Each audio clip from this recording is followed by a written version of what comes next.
What's going on, people? It's your boy, the Boxing Lowdown, for episode 96 of the Boxing Lowdown podcast, man. You know what time it is. Delighted to be joined, as always, by the main guy in the building, man, my father, Mr. Laurie from AFTV in the house. What is going on, man? G14, raise your hand. Remember, do you know where that's coming from? I had to get that in. That's been on my mind all day, man. Shout out to G14. I think that's Anthony Joshua's cousin, isn't it? Benga. I think, yeah, it is, yeah. G14, raise your hand. There's a meme. I'm sure there's a meme somewhere, man. I'm sure there's several. Hey, man. But he's in the news. He's in the news again. He's in the news. Out the news, bro. We're going to be talking about it. We're going to be dedicating a lot of the portion of the show to it, actually. So looking forward to touching on that. Obviously, we were on live. Big up AFTV, of course. Cannot forget. Shout out to the whole family, man. But yeah, listen, we've got a lot to talk. Well, got a lot to talk about today on the whole AJ Fury situation. Quite a bit has developed since we spoke about it on Monday. So I want to get your opinion. I want to get everybody that joins the stream. They know what time it is. Hit the like button on the way in. Share the video. Subscribe to the channel if you haven't already. Doesn't cost a thing to do either of those. So look forward to chopping it up with you guys. Laurie, yourself, can't wait to talk about this with you. But let's dive straight into it, man. Let's not hold back. Let's go right into it now. Since Monday, because we did do a stream on Monday, and there was talks about it then, but we were mainly talking about obviously Ruiz and defeating Ortiz and so on. Since Monday, what we do know is that Tyson Fury released a video calling out Anthony Joshua for a fight. Seemed a lot more genuine than previous videos that he's done. A genuine call out. AJ has since responded to that, saying that he'd be happy to take him on that offer. Said that he will be available in December. Since then, it has been confirmed that the teams of Tyson Fury and Anthony Joshua, Eddie Hearn for AJ, Frank Warren's son, I think his name's George. They've met. They've had they haven't met, but they've had brief discussions via email. Since then, we've been made aware that the purse split, one of the factors going into this that may have been an obstacle, has been publicly confirmed by Fury that it'll be 60-40 split for this particular fight. We've then heard that AJ and Hearn are agreeing to those terms. So really, this seems to be progressing nicely, probably going a bit too well, in my opinion.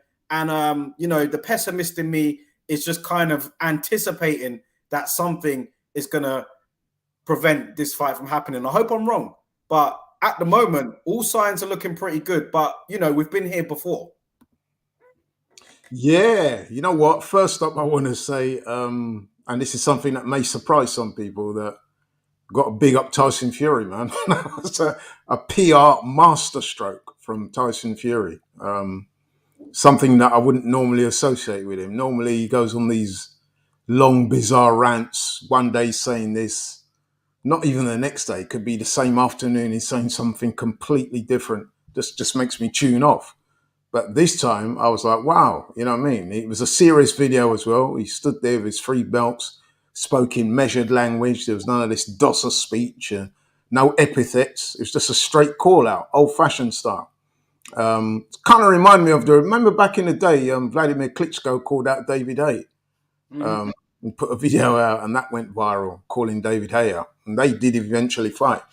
But yeah, so I saw the video, and it did look plausible. And I thought to myself straight away, hey, you know what? I could see AJ entertaining the idea. This could actually have some legs on it, you know what I mean?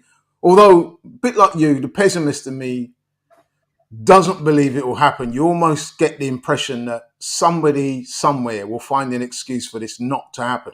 And I mean, I listened to an interview earlier this afternoon with Eddie Hearn, and he's chatting to my brethren, Coogan, shout out to Coogan, IFL TV, during which Eddie Hearn was noticeably reticent, shall I say. He didn't seem to have that same enthusiasm. He kept saying, well, me personally, I would have preferred AJ to have a fight in December against somebody else. But if that's what they want to do, AJ's the boss. And he kept kind of, I wouldn't say making excuses, but he kept offering up reasons why the fight may not happen. The time frame, the fact that, the dates, etc., might cause an issue. But he did agree to the purse splits, which is one of the biggest obstacles in a fight like this. He did agree to 60-40. And I think 60-40 is fair. I mean, let's face it, Tyson Fury is considered the number one heavyweight in the world. I can understand some people saying Usyk, but the general consensus is that Tyson Fury is the number one heavyweight in the world. He has 3 straps. He's unbeaten. And AJ's coming off the back of 2 losses. Eddie Hearn will point out straight away that AJ perhaps the bigger draw, which I think he is, to be honest. But nevertheless, you would have to give the edge to Fury. Plus, he's the one who's called him out. He's the champion. So I think 60-40 is fair. So it would appear that AJ's agreed to that. And Eddie Hearn's having to go along with that. So it would appear that there is probable cause for this fight to take place. It's just that, like I said, man, I think somewhere along the line, someone somewhere is going to come up with some insurmountable obstacle and the fight probably won't go ahead this year. But like I said, as soon as I heard it, I was nodding and smiling. I thought, you know what? Fair play to Tyson Fury. He's a very clever guy. That was an excellent PR move and strategy. Kind of put the ball in AJ's court. AJ's been quite cute as well because he's saying, listen, man, if you're serious, let's go. You know what I mean? I don't do this in public, but if you're serious, we can talk.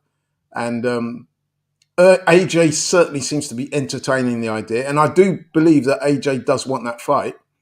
Eddie Hearn, though, I get the impression that he'd rather move in a different direction. That's what he seemed to be saying today in that interview that I saw anyway. Yep. Let's go to some comments here before I touch on it a bit further. Michael Maxwell says here, evening everyone. I think Fury and the public are very much underestimating AJ. Big up K22 in the house here. We got more United slander. You know what I mean? This ain't gonna go away for a little while. But big up K22. Tell K22 to look at the Premier League table. Tell him to have a look at that sometime soon. Himanshu, big up Himanshu in the building. He says it looks like it will happen. My bro Stefan is here. He says he's not convinced it happens. Francisco is in the building. He said good morning all the way over there from Arizona. Big up Francisco. And Stefan says here, Bellew has been embarrassing himself all week as per K2. Yeah, Bellew, I didn't agree. Like, listen, the whole 60-40 thing, that's fair. You can't argue that that's not fair. Listen, AJ is a huge draw. We know that. But Fury is the champion. It is a voluntary defense of his belt. And AJ is coming off 2 losses. So listen, Fury is the A side, regardless if AJ is the bigger sell. Right now, Fury is the man in control. He's the man with the belt. So what did Tony Bellew say then? I haven't seen him. So Tony Bellew came out and he said on TalkSport that, listen, AJ's the draw. Why do you think Tyson Fury is calling him out? Because he knows that AJ is the draw. And I'm like, look, man, I get it, but what's Tony Bellew said that's wrong? What's so wrong? What's so embarrassing about that? Because AJ quite clearly is the draw. So I don't know if there's something wrong with your connection, but it's like the it's crackling up a little bit when you talk. I'm not sure if it's moving or not, the laptop. But I'll carry on anyway. Basically, Bellew. I just think that it was just a bit of. Stefan can back me up here. I just think it was a bit of like, listen, man, we know you're an AJ guy, but like, what did you expect Fury to offer him? I think he's basically saying that AJ should be the A side in this, despite him coming off 2 losses, despite Fury being the champion. Do you know what I mean? I think that was more the issue. Listen, I mean, Fury is a draw himself now, okay, and he does have 3 of the belts. He is unbeaten. It's the fight that everyone wants to see, and that does give him clout. I mean, AJ's coming off back-to-back losses. In effect, Tyson Fury is giving AJ a way back in that he didn't really deserve. Let's be honest, he didn't. Normally, when you lose, especially if you've lost 2 fights back to back, you kind of go to the back of the queue. He's been fast tracked, and There's he's a little okay. bit. There's a little sound. There's a little bit of a sound issue there, Matt. I might, if I remove you from the stream, you come back on, then it might be better. But at the moment, yeah, it's a sound issue there. Let me remove you, and you can join back in. Okay. Yeah, I'm not sure if you guys heard that as well, but it did sound a bit funny there. So we'll wait for Laurie to jump back in. I don't know if it was just the connectivity issues or what, but let me go through some more comments anyway. By the way, K22 said here, Fury said he's only willing to fight late November or 3rd December at the latest, whereas AJ and Hearn are looking at late December. So not sure how they'll come to an agreement. Francisco says here, is this Fury's way of avoiding Usyk? Credit to AJ if he takes the fight, but Fury's calling out AJ after 2 straight losses. Fury may think AJ is on the decline. Well, what Fury will say to that, to counteract that, is that he's offered Usyk the fight for December. Usyk has come back and said that he may not be ready to fight this year. He'd rather go at it next year. Fury said he's not going to wait that long. So in the meantime, he wants to have a fight in between. And if that is the case, then listen, I don't really blame him. I don't blame him too much. But, you know, as long as the fight, that's the priority, really, the fight with Usyk. I mean, listen, AJ for us over here is a big one, but we all want to see Undisputed, right? So that's the one that we really want to see. But yeah, Stefan seems to agree. He's saying Fury seemingly wants no part of Alexander Usyk. I don't know. I think that Fury does want a bit of him, but maybe I'm sucked in, and I'm not normally, but maybe I'm sucked in a little bit where I feel that I reckon that he did want that fight for this year, and you know, maybe for whatever reason, if Usyk is unavailable for this year, then he wants to have a fight in between. I know that Fury is somebody that says he wants to be active, he wants to stay active, and maybe he doesn't want to wait until next year to fight again. He wants to have another one in between.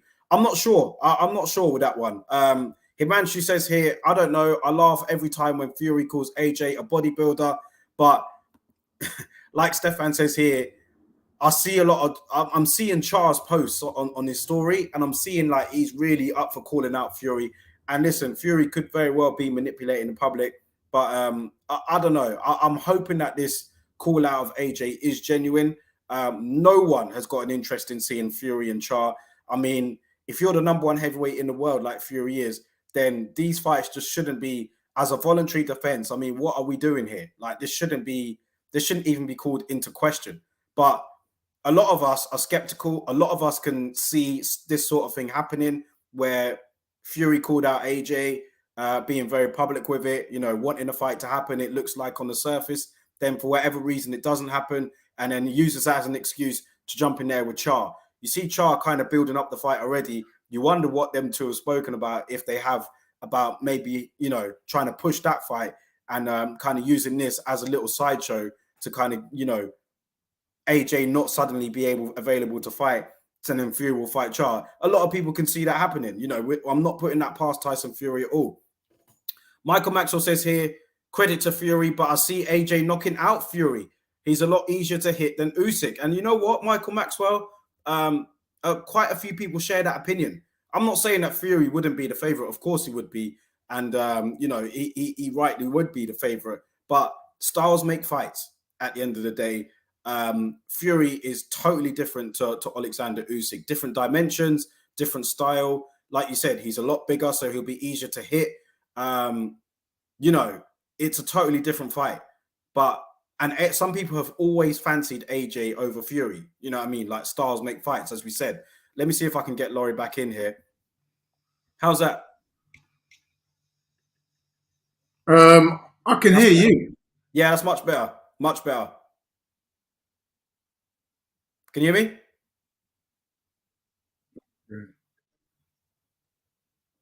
Can you hear me? So, can you hear me now? Yeah, I can hear you. Yeah. Yeah, so, well, where were we? It's gone bad again. Go back again. Yeah. Okay, listen, let me try something totally different. Yeah. Okay. Yeah, I'm not sure what's going on there. But yeah, so styles make fights at the end of the day. And yeah, Fury, like, he'll still be the favorite to beat AJ, but I know a lot of people that are picking AJ to beat Fury as well. They just feel like he's always had the style to beat him. And of course, they did have that sparring session as well, where Fury is quite public with it, where he said that AJ kind of kicked my ass. It was a long time ago, but a lot of people still refer to that. K22 says here, let me get it back up. Everybody's getting excited for no reason. It's Fury we're talking about. He'll probably retire again next week. That's why I don't want to get too optimistic about this. But, they're talking it up. You've got Frank Warren. You've got, Tyson Fury. You've got all of them coming out and saying that this is genuine. 64. What they're doing, which is pretty smart, is they're being very public and addressing all the obstacles that are there. So the first obstacle being the purse split. One of the doubts that a lot of us had when this fight was being spoken about was the purse split that Fury would offer AJ. They're saying, it would be 80-20. He would offer him an unfair purse split, and then use that as a reason to say AJ's ducking him and then go on and fight Char, like Stefan was saying earlier. But Fury's addressed that. He said that, look, we'll offer him 60-40. That's more than fair. That will overcome that hurdle. Then there was the whole situation between the networks where it was going to be shown. Obviously, Fury fighting on BT Sport, AJ fighting on DAZN. How would they be able to, arrange that? Fury came out and addressed that, said he'd be happy for both of those fights to be on the same platform. So he's addressing the obstacles that are being made, but with how public it is, I just don't know. I'm like you, K22. I'm very skeptical about it. A lot of people are. We've been sucked into this before. We really believed it was going to happen previously, and it didn't. Do you know what I mean? So even Eddie Hearn, I'm not sure if you guys have seen Eddie Hearn's interview on IFL, but even he's skeptical about it. And he's already said, look, I'm not pushing all my plans for AJ to the side for this. However, if this fight does come off, then we'll take it as a priority. So we'll see what happens there. Big up YK22 in the building. He says, what's up, bro? How you doing? I'm all good, my brother. Good to see you here. Let me see if I can get Laurie back in the stream. Hopefully the sound might be a bit better.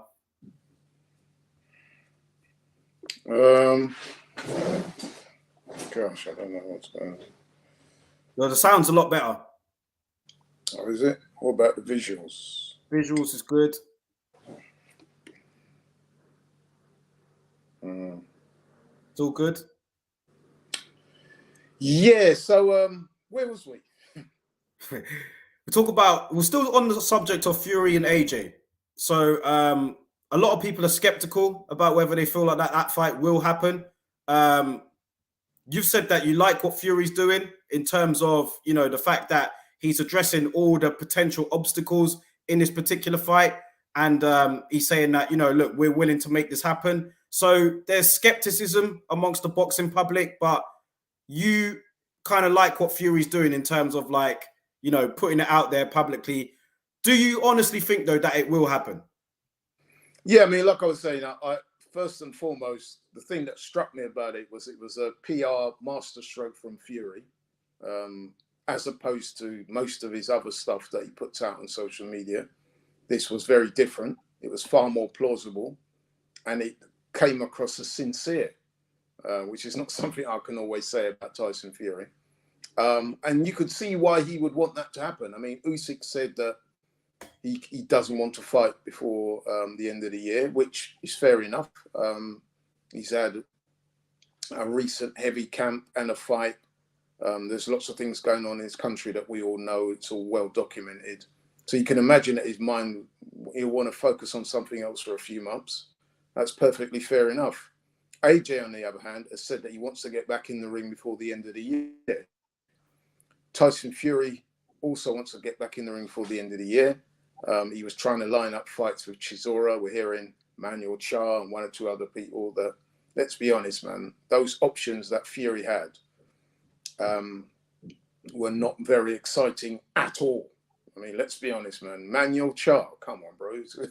You know what I mean? You wouldn't cross the road to see a fight like that.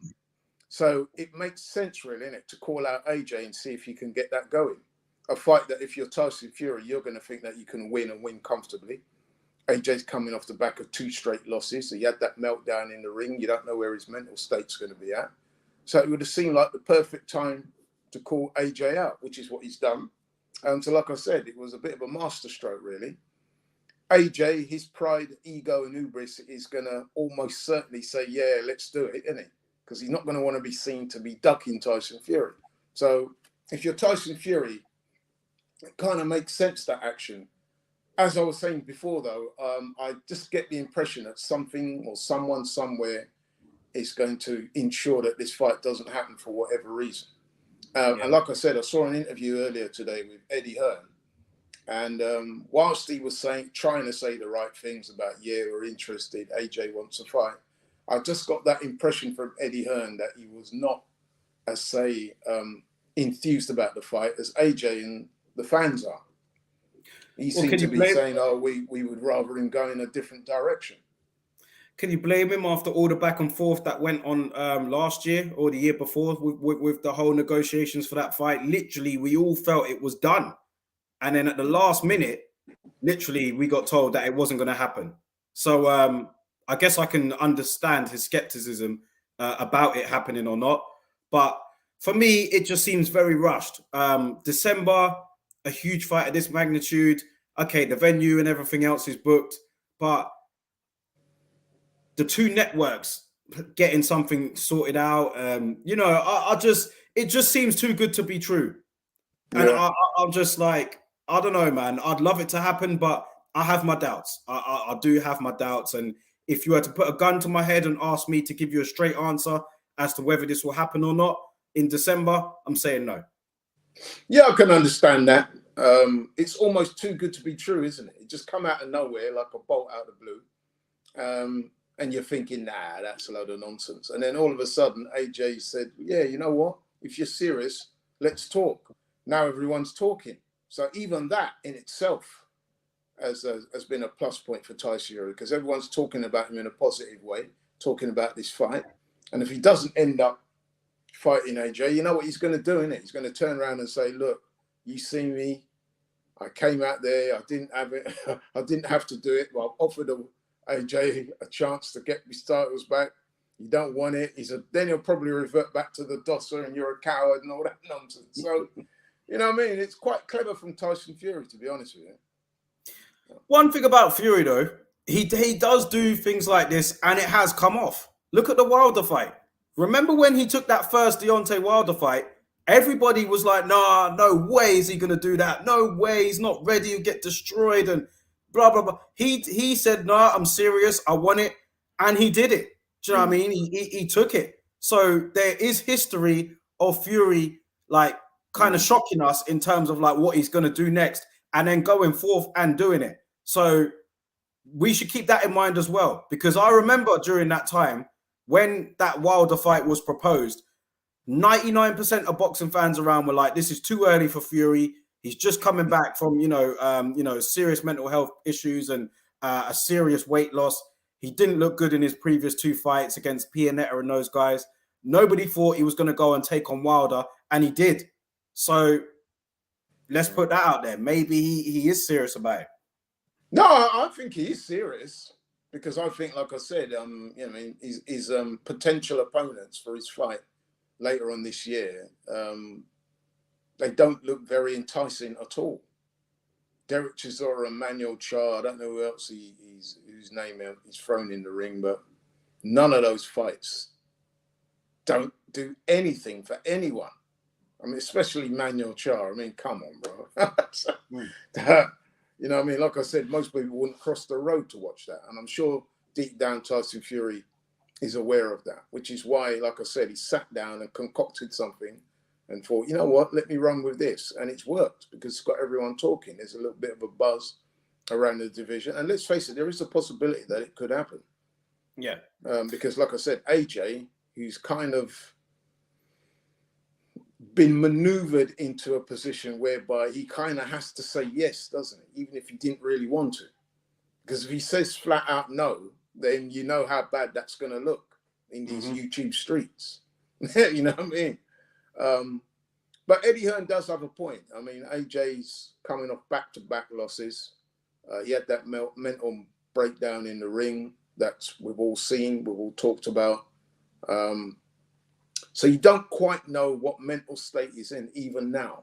So for him to, because let's face it, if he says yes and the fight does go ahead, he'd be back in camp in a couple of weeks. Is that enough preparation for a fight of such magnitude in this country? It would be the biggest fight in this country probably ever. You know what I mean? Is that enough? Eddie Hearn was making the point, and I do agree with him, that perhaps AJ needs to, you know what I mean, get back in there with, let's face it, an opponent of a slightly lesser level to just get back to winning ways again. You know what I mean? Get his confidence back. Work with his new trainer. Work on some of the things that they couldn't quite accomplish in the Usyk fight. So there are lots of reasons why that fight might not take place, you know. So personally, I don't think it will take place, but I think it's good copy, isn't it? Let's be honest. Everyone's going on about it. The whole world is talking about it. Will he, won't he? Yeah, he might take it, maybe not in December, it might be in the new year. You know what I mean? It's got the boxing world buzzing again. Francisco saying here, it would be better for and I want to get your opinion on this, Francisco, as well, considering that you are based in America, in the States. He says here, it would be better for AJ if he had a get-back fight before fighting against the elite guys again. But if it's a legit offer from Fury, it's a huge fight that he may not be able to turn down. From an American perspective, how are you guys looking at it over there in terms of the magnitude of the fight, the size of it?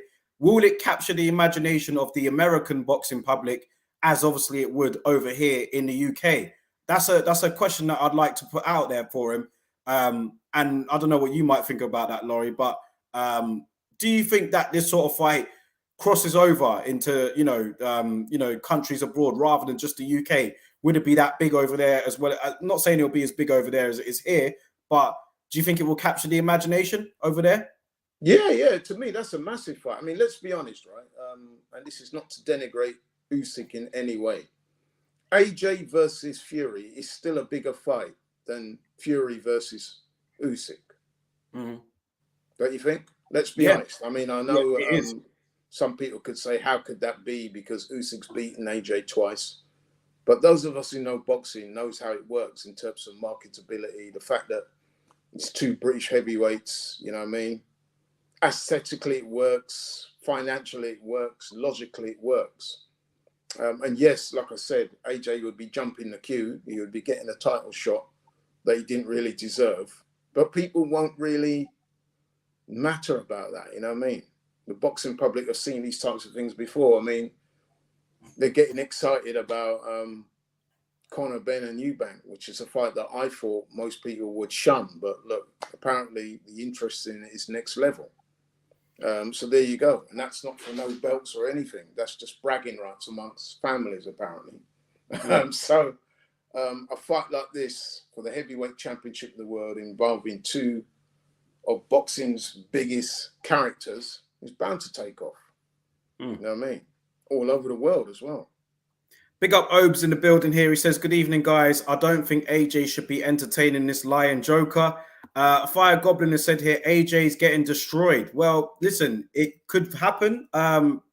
Let's just get to the fight first. That's what I want to see. Let's just get in terms of the fight. In terms of the fight, I would say this. Yes, Fury is a favorite. In many people's eyes, he would be a heavy favorite. And I can understand that, given what's taken place recently. However, styles make fights, as we always say in boxing.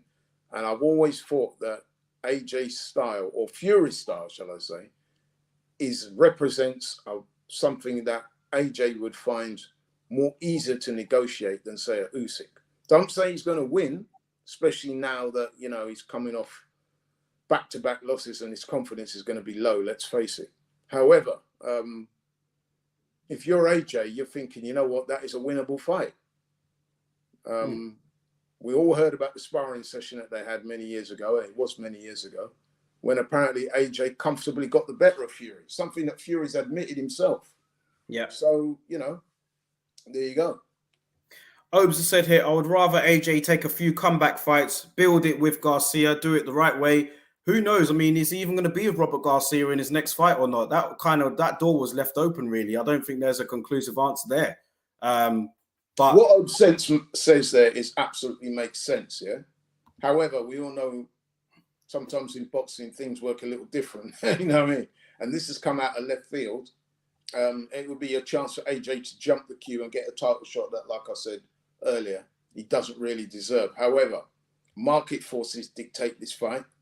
And like I said, if you're AJ and the offer is real and you can sit down and negotiate the fight, I could see him taking it, to be honest with you. Yeah. Well, let's see. Let's see. It's all feels a bit rushed, feels very, like too good to be true. But I feel like there's a lot more to come from this story, of course. Where we are now with it is that the 60-40 offer had been proposed. We're aware that Hearn and AJ have agreed to those terms. So there's still a lot more terms and obstacles to overcome. But at the moment, it's looking positive, but I refuse to be sucked in yet. My excitement is not there yet. So let's see what happens there.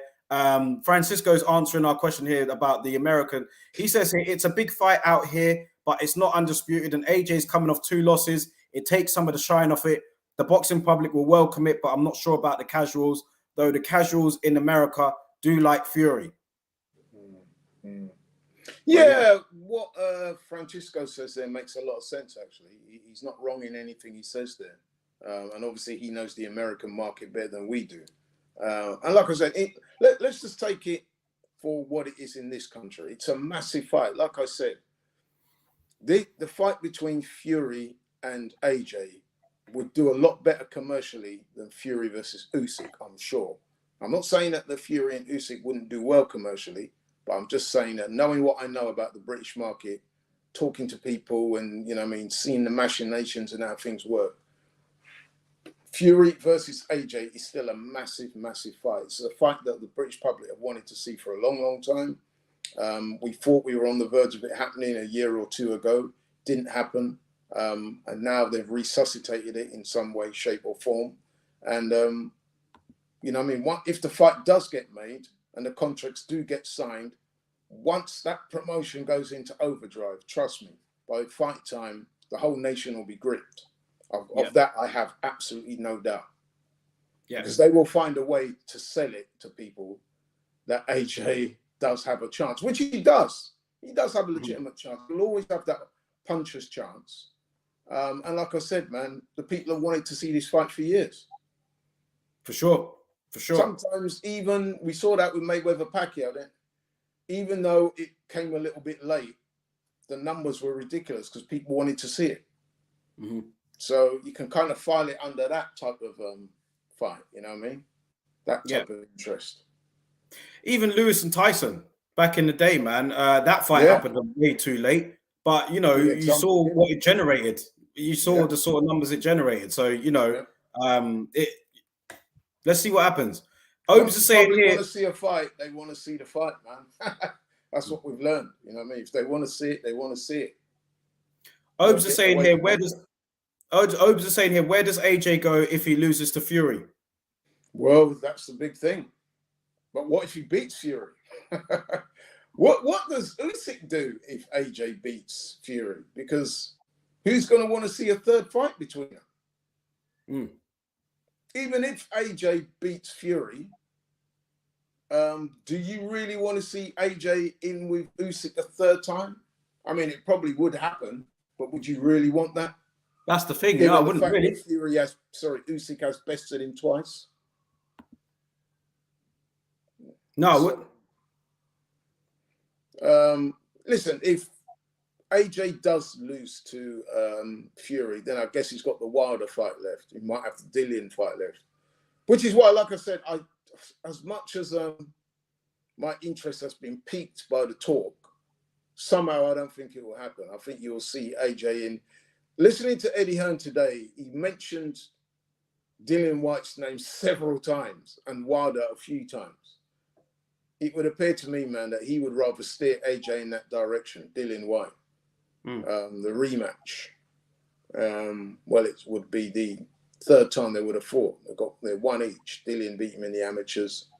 Anthony Joshua knocked him out in the pros. But then even then, Dillian said that he came into that fight with a serious injury.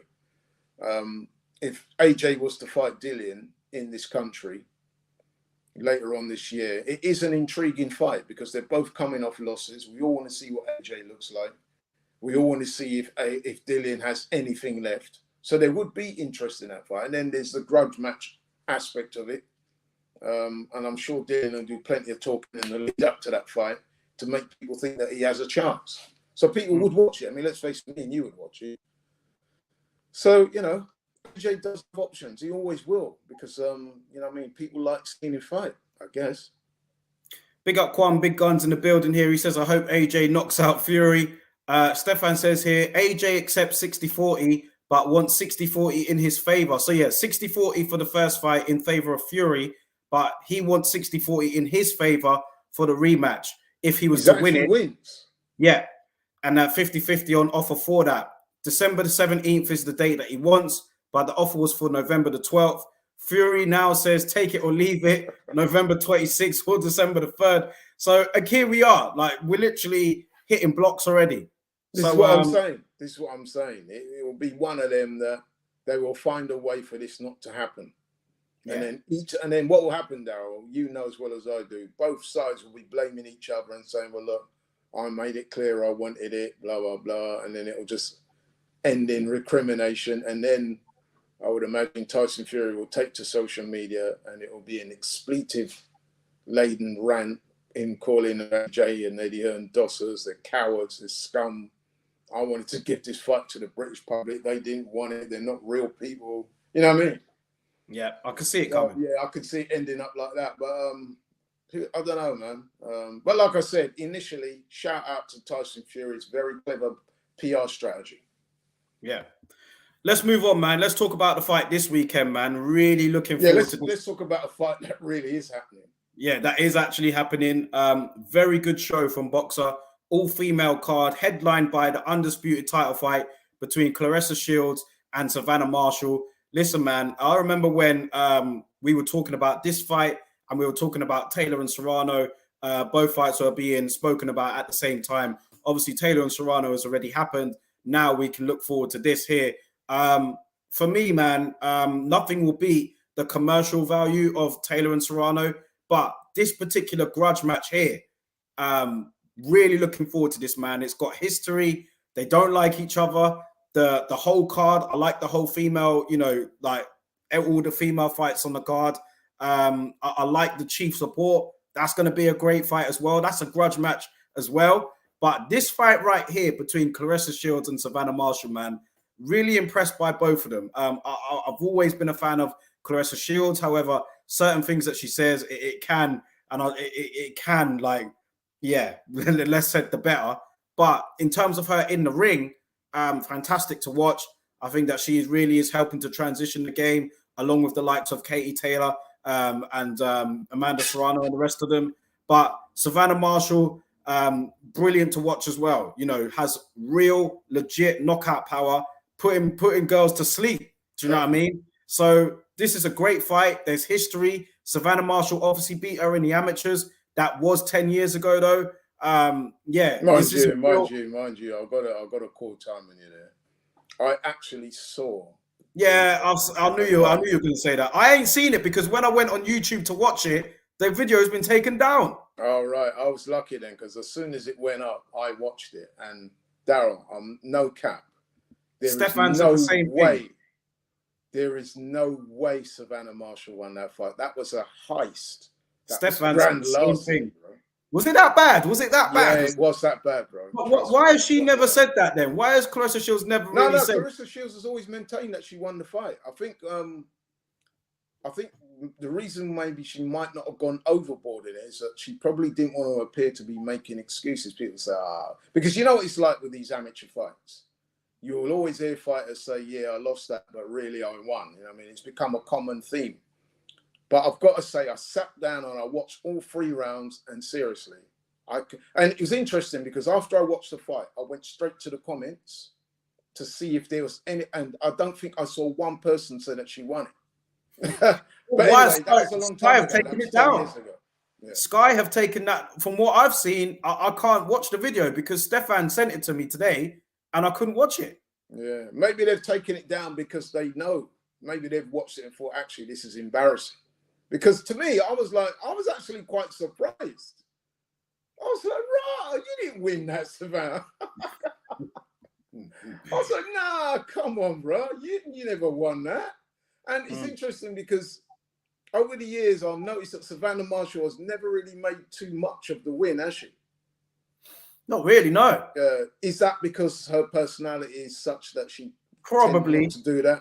Yeah, that's what I thought. But having watched it, I sat down and watched it, I thought, nah, you didn't win that fight, man. That was a bad decision. But as I said, that was 10 years ago. It was in the amateurs. This almost a completely different sport. One thing I did notice in that fight as well is that Claressa Shields was backing her up for the entire fight. Had her on the back for the entire fight.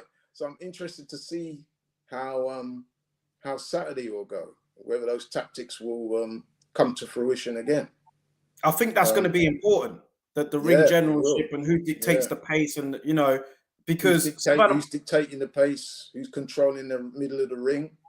All these things are very important, because I don't think Savannah Marshall's feet are that good, really. I mean, obviously 10 years ago when she was a lot younger and sprightly and stuff like that, she could move around a bit more, but I've not seen her do that in any of her fights since she's turned professional. She's been the dominant person in there, on the front foot, pushing the other fighter back. And she's done that with aplomb, to be fair to her. But in that particular fight, it was noticeable that she was doing a lot of movement. Claressa would say running, but there was a lot of movement, man. But anyway, there you go. Did you see the gloves are off between the two? Wow, that was the last time I saw her gloves were off as one-sided as that. It's when I saw Froch Groves. I think I texted you, didn't I? I said it was like watching a rerun of that. But we all know that Claressa's a good talker anyway. Savannah Marshall is quite introverted. She's quite shy. So things like that wouldn't really come natural to her. She had a couple of good moments where she did put in a couple of put downs and stuff like that. But Claressa dominated that whole thing, man. Yeah, that's not really Savannah Marshall's territory. Yeah. And it showed because Claressa, she could have talked for the whole 30 minutes. Yeah. You know what I mean? You know what she's like. But it was just that everything Savannah Marshall came at her with, Claressa had an instant response. Yeah. And she just seemed like the more confident and more accomplished talker. And it was interesting to behold. But obviously, the amateur fight from 10 years ago, the gloves are off, the face-offs, all that type of stuff doesn't really mean much. We've seen many fights where we've seen gloves are offs and things like that, body language, and you think, you know what?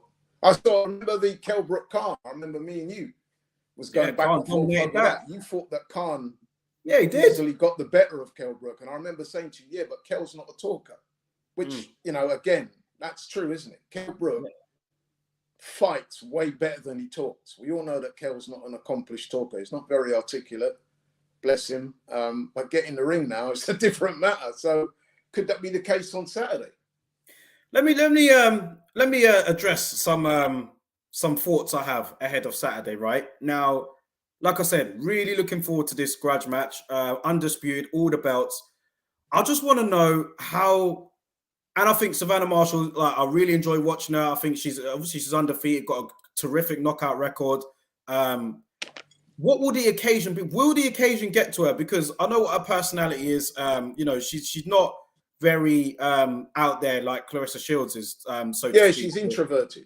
Definitely. Yeah. So just the whole occasion, with it being in London, the magnitude of the fight. Obviously, she was in the Olympics. She was out in the first round there of the Olympics. She was the favorite in that particular fight. Will this get to her? Because Claressa Shields is really kind of owning this promo. She's really like, yeah, man, I'm here. Let's go. And Savannah Marshall, that's not her personality. I know that. But what will she be like under the big lights, under this big stage? I don't know. I'm just like, will she freeze or will she deliver? We'll see on Saturday night. But for me personally, man, I think the closer we're getting to this, I can't see anything but a Claressa Shields points win. I can't see how Claressa Shields. I mean, I know Savannah Marshall can dig, and she's definitely got a good chance. She's even the bookies' favorite over here until Adam Smith, our Sky Sports, came out and said that he thinks that that's wrong himself. Even he said it. But, there are a lot of people that feel she can win. But for me, the closer we get to this, I'm really strongly leaning towards Clarissa Shields on points here. Yeah, listen, when the fight was first made, and we talked about it months ago on your show, I said to you that I couldn't see Savannah Marshall beating. I think that there's a clear disparity in skills, and the confidence levels of Clarissa is almost through the roof. In fact, you kind of wonder if she did lose, could she ever come back from that? And that is one thing that Savannah Marshall said in The Gloves Are Off that I did kind of think, yeah, you made a good point there. Because she says, look, if I beat you, I don't think we'll ever see you in a ring again. And I thought to myself, unless there's a rematch clause, that may well be the case, because I don't know how Clarissa comes back from this, especially if she's get knocked out. You know what I mean? If she was outpointed and it was a dubious decision, like the first fight would have been, then yeah, obviously there's a comeback, there'll be talks for a rematch, it probably will be a rematch. But if she gets KO'd or brutally stopped or something like that, or gets beat up, you have to say to yourself, man, that the good thing would have been nonsense and that she might not come back. But listen, man, I've analysed the two fighters. I've seen them fight several times. In the week leading up to this fight, I watched that amateur fight again. I've seen highlights of the two against different girls. And honestly, I just think that Clarissa is just way more skilled. I mean, I've seen some people in this country saying that, you know what I mean, Savannah Marshall could outbox Clarissa. I'm like, bro, like where, you know what I mean? Like, no. She has improved under Fury, though. You know, I do see see it improved, but I still think that there's levels, bro, between them in terms of skill. Clarissa has more skill, she has more speed, she has more punch variety, she has better movement. She's just a better all-round boxer, per se, full stop, 100%. And that's apparent when you watch them fight. However, this is boxing, and what Savannah Marshall does have that Clarissa doesn't have, and that is the real equalizer or the leveler, is the punching power. I mean, it's interesting. They both had 12 fights each year. They both won their 12 fights. Whereas Clarissa Shields has got 2 by KO, and I think even those ones were not like, well, she knocked the girl out. I think that she was just raining on the girl, and the referee stopped it. Very different to when you knock somebody out cold. I've seen a couple of Savannah Marshall's opponents where they've been on the floor, out cold. And for women's boxing, where they only fight 2 minutes and you don't often see KOs, that is quite phenomenal, really. Very impressive, really So you've got to be impressed by that. Also, Savannah Marshall does have significant advantages in terms of height and stuff like that. And she looks the stronger girl. I don't know how they're going to measure up on the day, but she looks like the bigger girl. I mean, Clarissa Shields come up in weight for this fight, and it shows. So she does maybe have she's definitely got the punching power advantage, and she's got the size advantage and the reach, but does she have the strength? We'll have to wait and see. But I don't know, man. I just think I'm just looking at them, and I see the confidence that Clarissa's exuding. I see Savannah's a little bit more introverted. She doesn't seem quite as confident, or nowhere near as confident as Clarissa does. And you think to yourself, on fight night, that will probably play out. Listen, man, it's boxing. Anything can happen in that ring. You know what I mean? We've seen fights where the boxer is pretty much having their own way against the puncher, and then all of a sudden, out of nowhere, bang! I mean, see Tommy Hearns back in the day when he fought Iran Barkley. Tommy Hearns' skill level was levels above Iran Barkley. Yet they fought twice, and Iran Barkley knocked him out both times. You know what I mean? And then you've seen other fights where a big puncher is in with a boxer and they get schooled. You know what I mean? You've seen that with Tyson Fury in the second and third fights. Wilder was supposed to be the big puncher, and it was Wilder who was the one who ended up getting stopped. So because he was just taking too much punishment, because Fury had the skills in which to land those punches. Like so Michael it could Mack, be one of them, man. It could be one of them where Clarissa's winning rounds, and then all of a sudden she gets clipped, gets dropped, because she has been put on the floor before. Clarissa has. She has been dropped before. Could be one of them. So I'm really looking forward to this fight, but I really can't see past a Clarissa Shields win. And in fact, might even see a stoppage, because there's a lot of spite and enmity. What, for Shields? You think Shields? I'll tell you why. I don't know. It could be that she's unloading so much on Savannah Marshall. Could be. I'm just throwing this out there. That Peter Fury, who's obviously very close to Savannah Marshall and is quite a sort of father-like figure in her life, might say to us, "I'll save you for another day." Because I've seen fights of Clarissa's where she's literally landing like 6, 8, 10 punch combinations on her opponent with the speed and the skills that she's got. Will Peter Fury want to see that round after round? He might say, you know what, let's come back for another day. Yeah, it sounds like you're not giving Savannah Marshall much of a chance here. I'm giving her a puncher's chance, and that's it. Because like I said, the skills level, man, is a clear gap in skills. And I think one thing about Peter Fury is I'm sure that he will be able to utilize Marshall for her height and reach. He'll know how to make her work those advantages. Now, she's not an outboxer, really, though. She's not an outboxer. She tends to come forward and look to land a big shot. She's not been an outboxer as a professional that I've seen, anyway. No. It's going to be intriguing because today, I don't know if it was you. I was saying it to somebody, and this is what I would, if I was in her corner, I would say that she's got to time Clarissa coming in, because Clarissa will step to her. I've got no doubts about that. Clarissa's not going to want to be on the back foot for long. I don't think her ego and her hubris will allow that for a start. So I think if you're Savannah Marshall, you kind of play cute. You kind of might want to give away a few rounds. You know you're not going to get knocked out. And then what you do, you time Clarissa Shields. When she comes in with those 4 or 5 punch combinations, you basically just punch with her and look to land. And then if you can land a good shot and hurt her, wobble her, whatever, then you can start to assert yourself in the fight. So, in other words, what I'm saying, if I'm Peter Fury, I'm saying to Savannah Marshall, if you're 2-3 rounds down, don't feel too much of a way about it. Don't get discouraged, because you'll always have that puncher's chance. And you'll always be capable of walking her onto something. Okay, the common consensus is it's either going to be a Shields win on points or a Marshall win by KO. I feel like you've already answered this, but can you picture another scenario? What scenario is more likely out of this then? Either Marshall winning on points or Shields winning by KO? To me, I think it's Shields win by points. That's my overwhelming feeling. But you can't rule out a KO by Marshall simply because this girl punches very, very hard. I mean, Peter Fury, who's obviously going to be a bit biased, but I see where he's coming from. He's saying if you look at it pound for pound and throughout the history of boxing, Savannah Marshall is probably the biggest punching woman fighter of all time. So if that is the case, then like I said, you haven't got to be winning all the rounds. So you'll have 10 rounds. Okay, they're 2-minute rounds. But you know what I mean? If you're cute and you're smart and you know when to pick your moment, then, you know what I mean, go for it. And even if you don't drop her straight away, you might be able to put enough dents in her that you can go on and win late. So your official prediction for this is?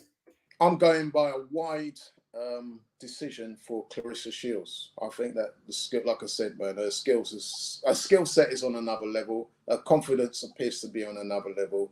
And I must admit, when I watched the amateur fight, it made me think even more so. I know it's 10 years ago. I know people are going to say it's 10 years ago, different gloves, headgear, and all the rest of them. But I saw Clarissa at 17 years old dominate, to me, Savannah Marshall in that fight. Seriously, I don't know how the judges got that so wrong, honestly, because it was a clear win for Shields, in my opinion. And like I said, I did happen to check the comments. I went through the comments, and that seemed to be the general consensus of what everyone was saying as well. Obes is saying here, what would happen if Marshall drops Clarissa, but she can't finish her off? Could that break her mentally? She might well drop her, because like I said, Clarissa's been dropped before, but to her credit, when she got dropped previously, it was a flash knockdown, and she got up to dominate. Let's not forget the crowd is going to be really pulling for Savannah Marshall in this. Like, Clarissa Shields is going to be the heavy villain in this particular fight. Will that have any difference? It's possible if the fight is close, but I don't see it being close, bro, unless Savannah can knock her down a couple of times and really hurt her. Mm. Yeah, I don't want to be underestimating Savannah Marshall because I do like her, man. But I just looking at the two of them, man. My boxing brain tells me that Claressa Shields is clearly the more skilled protagonist. It's as simple as that. So the only way Savannah Marshall is going to win that fight is via knockout. Yeah. Puncher's chance, you're basically saying here. Yeah. Well, listen, the whole card in general, man, you've got Price on there, you've got Caroline Dubois on there. But how about the chief support, man? Michaela Mayer and Alicia Baumgardner, because that, for me, that could end up being the fight of the night in terms of excitement. You're not wrong. It's a grudge match as well. Listen, I'm really looking forward to that fight as well, man. Alicia Baumgardner, she really captured the minds of the British public with that stoppage win over Terry Harper. She's since been signed to Matchroom. Michaela Mayer, her career, has been perfect as well so far. She had a great amateur career as well. She was an Olympian. So for me, you'd favor the pedigree of Michaela Mayer. She's the naturally taller, bigger fighter, I guess, but she can be drawn into a scrap though. Yeah, I was going to say, if she gets drawn into it, which she could do, Baumgardner's got the hands to. That's a really entertaining fight, man. That's a really good fight. That is a really good fight, and you're not wrong. It could possibly be the fight of the night. And when you consider how much we've been bigging up the Claressa Shields versus Savannah Marshall fight, then that is something, isn't it?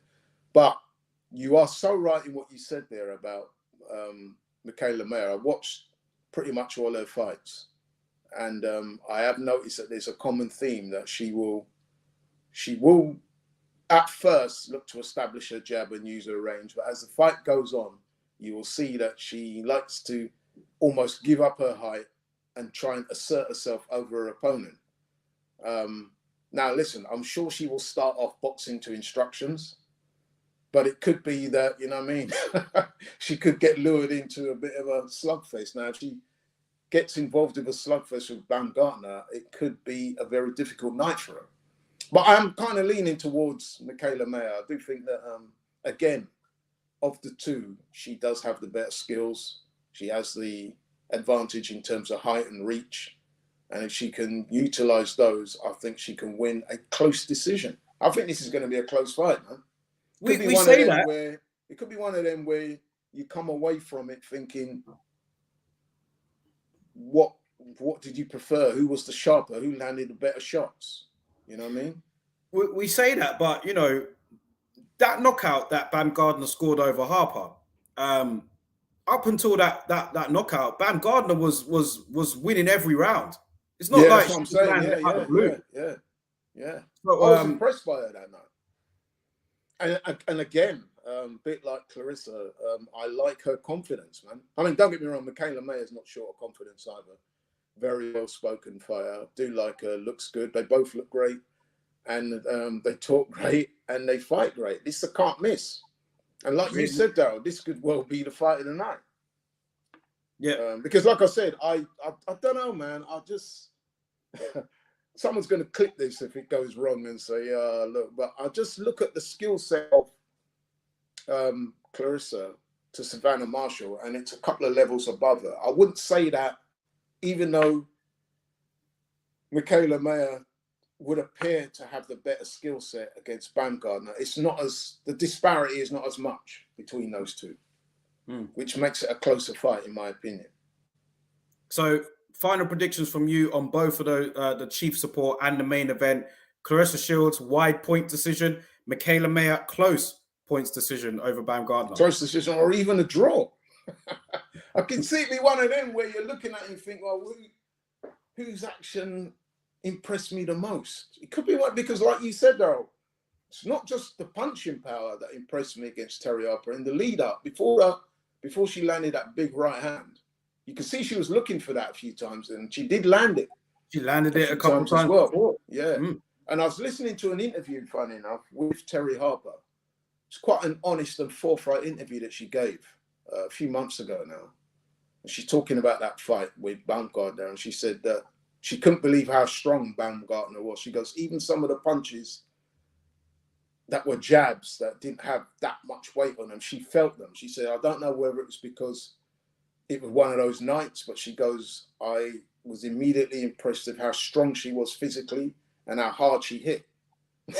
And like I said, in previous fights, Michaela Mayer has kind of not been the most responsible in her defense. I've heard her coaches saying that to her as well. Like when she fought that last fight she had against Hamadouche, she gave up her advantages and tried to press the action when she didn't really have to. Now, if she's not defensively responsible against Baumgartner, she might regret that. Yeah. Which is why this is such an intriguing fight. It really is, man. And I tend to agree. I'm going for Michaela Mayer on points just, but it's not a confident pick, that one. But I'm confident in my pick for the main event. But for this one, it's really, I've got Michaela Mayer, but I don't want to rule out Baumgartner too much. I think that could be a close one there. Just before I get your thoughts on the rest of the card, if anything else you're looking forward to, Caroline Dubois, I wanted to get your thoughts on this. I like watching Lauren Price as well. Yeah, Lauren Price. She won I remember watching her first in the Commonwealth Games when she won the medal, gold medal there, and I remember thinking, "Wow, this girl's good, man." And then she won the gold medal at the Olympics. I've also kind of kept an eye out for her since. Very, very skilled, good movement, got a little bit of everything. You know what I mean? And with Caroline Dubois, big things have been spoken about her. She wasn't particularly impressive in her debut, but since then she's looked good. So it'll be good to see how she gets on. Obviously, she's on that career trajectory. So I'm looking forward to that card, man. I really am, because I'm not one of those who rubbished women's boxing. Actually, yeah. Well, I've always been on the train from day one. All right, let me get your thoughts on this then before we go. Eddie Hearn said something interesting in his interview today, IFL, and he said that the question was put to him whether it ever crossed his mind to do like an all-female card, and the sort of response that it's getting. And he said that he did put the idea to Katie Taylor before, and Katie Taylor kind of rubbished that idea, saying, "Look, we're not a sideshow. We kind of want to be. We don't just want to be like women's boxing is boxing." So, where are your thoughts on that? Do you think that this particular card is good for the women's game in terms of I do, absolutely. It's groundbreaking. Or do you think that you can agree with what Eddie Hearn is saying, where Katie Taylor kind of rubbished that idea and said, it's not. I'll tell you what I like about that is the way that Eddie Hearn has very skillfully put all the emphasis on Katie Taylor, innit? Oh, I wanted to do it, but when I put it to Katie, she said, no. Listen, man, to me, it's a great card, regardless of the gender, you know what I mean? And it's a groundbreaking card, but only because there's fights on there that people will genuinely want to watch. You know what I mean? Competitive fights that people want to watch. So I've got absolutely no problem with it. It's a groundbreaking thing. I hope it's sold out. I would want to have been there, but I can't. I've got a couple of functions to go to on Saturday, but wherever I am, you can bet your life that by the time fight time comes, I'm going to have my phone with me and I'll be watching it. Or my iPad or wherever it is. But yeah, man, I'll shout out to the promoters. They've done a great job. And like I said, it's not just because it's a female card. There are fights there. I mean, listen, would you argue with me, Daryl, if I said that the Mayer Baumgartner fight is a standalone headline? Yeah, it is. You know what I mean? It really so to is. have those two fights on the same card is excellent. You know what I mean? And let's be honest as well. From the line. Yeah, and let's be honest as well. I don't think I'm speaking out of turn when I say this, but in the UK, us here in the UK, because I understand there'll be people from around the world watching this podcast. Right now, female boxing in the UK is where it's at, isn't it? It's the number one spot, I would say, for female boxing. So it's only natural that we have that fight here. Yeah. That's why both Clarissa Shields and Michaela Mayer and Alicia Baumgartner, they had no hesitation in coming to Britain because they know where it's at. So that's a good thing for Britain and a good thing for women's boxing. Francisco says here, Laurie, how much are you looking forward to next week when our top 15 all-time middleweight, we ain't letting that one go, when our top 15 all-time middleweight Triple G faces the latest production of Canelo Mania? That sprung up quick. Yeah. Can I tell you something, right? Very quickly, and I'll be honest here. I am looking forward to Saturday's female card way more than I will be And no, I'm being serious. I believe you. I believe you. Way more than the Triple G. Having said that, I will watch, having kind of rubbished that fight a little bit. Don't get me wrong. When next week comes, being the boxing fan that I am going to watch Canelo versus Triple G. And I actually think it would be a decent fight, especially the fact that Canelo's coming off a loss and he's looking to restore his reputation to where it once was, or near where it once was. So, yeah, that is a good fight. But to me, this card here, oh, man, knock that one out the park all day long. Maybe that's a testament to how far women's boxing's come. You know, you're going to get a lot of people that will disagree with you on that one, but that's what we're here for, man. But I'm speaking from the heart. I much prefer. Listen, if somebody said to me, right, Laurie, you can have free tickets to this show with the one in London, or we fly you out to LA or wherever it is to watch Canelo, I would say, give me the one in London. No cap. Yeah? At 100%, bro. 100%. Don't get me wrong, I'll watch that one next week on TV. I will look forward to watching it. Probably watch it live if I can. Is it on DAZN? DAZN, subscribe to the DAZN, so I will watch it, no doubt. But in terms of what gets me more excited, it's got to be the women's card. Big take, man. No cap. I'm not taking that back, bro. That's 100% real. Listen, big take. That's up there with one of. There's a few fights that would really grab my attention. One of which we spoke about earlier, actually. Fury versus AJ. Terence Crawford versus Terence Crawford and Errol Spence. That's my number one fight, to be honest. Tank versus Devin Haney. There's a few. Anything involving Boots versus Virgil Ortiz. That's one that I'd love to see. Mm-hmm. But what I'm saying, Clarissa Shields versus Savannah Marshall is up there with those fights because I'm intrigued. Okay. Well, listen, man, we'll wrap it up here for today. We'll wrap it up here for today, man. Let me just big up everybody in the comments, first of all, for dropping them in. Don't forget to hit the like button on the way out. Share the video. Subscribe to the channel if you haven't already. Yeah, really looking forward to the show this weekend, man. Laurie, if you're around on Sunday, maybe we could do a little reaction video. I think that will go down pretty well. Yeah, quite possibly. Well, actually, no, Sunday's not a good day for me. Sunday's not a good day. Oh, you got an event on, yeah. And I've got theatre tickets for the Get Up stand-up show in London, which apparently is really good, I'm informed. But my girlfriend got me a couple of tickets for that. And so I'm kind of wrestled, see if I could come to your thing and go to that as well. I don't know. I'll have to speak to you offline now about that. But yeah, the tickets have been bought, so I'm in a difficult situation. But yeah, so hopefully we could do something early next week. Yeah, Monday or something like that. But yeah, man, I'm sure we'll have lots to talk about.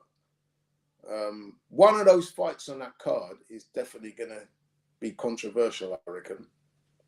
So, you know what I mean? I can just see it now. I'm kind of thinking that the Baumgartner, I keep saying her name first, but really I should say Michaela Mayer first. The Mayer Baumgartner, I'm looking at that fight, and to me, it's looking like one of those where it could be quite controversial. I can see at the end of that fight, both of those girls lifting their hands up and saying, yeah, they won. And then there'll be people like me and you saying, well, I fought this and I fought that. But with the Clarissa Shields fight, I'm very intrigued by the fight. I'm sure it'll be a good fight, but I just think that Clarissa Shields' skill set is too much. And allied to her confidence and her ring generalship and the way she carries herself, I think that would be too much for Marshall. But as I keep saying, when you've got the punching power that she's got, it only takes one punch to change the plans. Well, let's see, man. Looking forward to the show this weekend, guys. Don't forget to lock in, subscribe to the channel if you haven't already. And we'll be dropping our reaction to the videos, well, to the fight, should I say, over the next week or so. So make sure you guys tune in. Enjoy your weekend. We'll see you guys very soon. Thank you very much. Looking forward to it.